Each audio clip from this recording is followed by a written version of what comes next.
been in the market for 20 years and we're a long-term thinking organisation, and that's part of the secret to our success. We look to try and see what will be the challenges of the advice market in the future, not just today, but how are things evolving? How can we try and get in front of some of those changes and deliver the solutions that advisors and their customers need? Being privately owned really helps with the long-term thinking. We're not beholden to the market in terms of quarterly results. And probably the best, most recent example of where that long-term view helps is the fact that we were the first platform to embark on a major upgrade of its infrastructure, the kind of infamous re-platforming.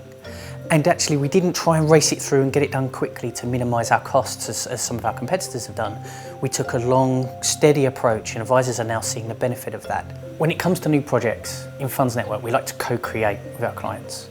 In fact, it starts even before the project starts, because we don't even prioritise a change until we've talked it through with our clients and really tried to understand what it is they want from that change.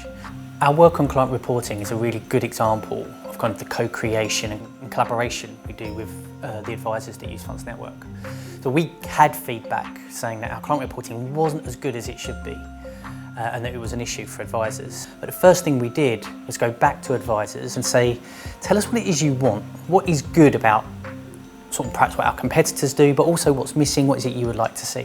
What we wanted to do was find out what the key priorities were, build that, release it, get some value out already, and then keep iterating, improve it and improve it and improve it. Many of our staff who aren't client facing, if it wasn't through this process, wouldn't really get to speak to advisors or their admin staff that regularly. But by going through this, and that just helps keep the customer front of mind through the day.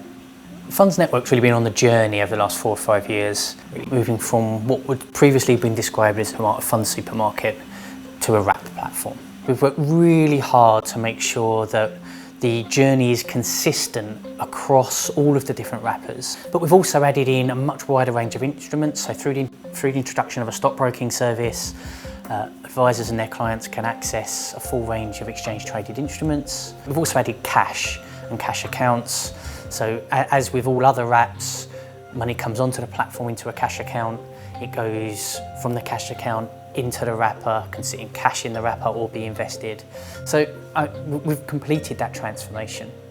And what's really important to us is that basically we can enable advisors to recommend and implement for their customers the right product at the right price. Investment in the platform isn't going to stop. We're going to continue to evolve FundsNetwork to meet the needs of advisors. Right now, the bits we're kind of most excited about, the first is client reporting that's being rolled out.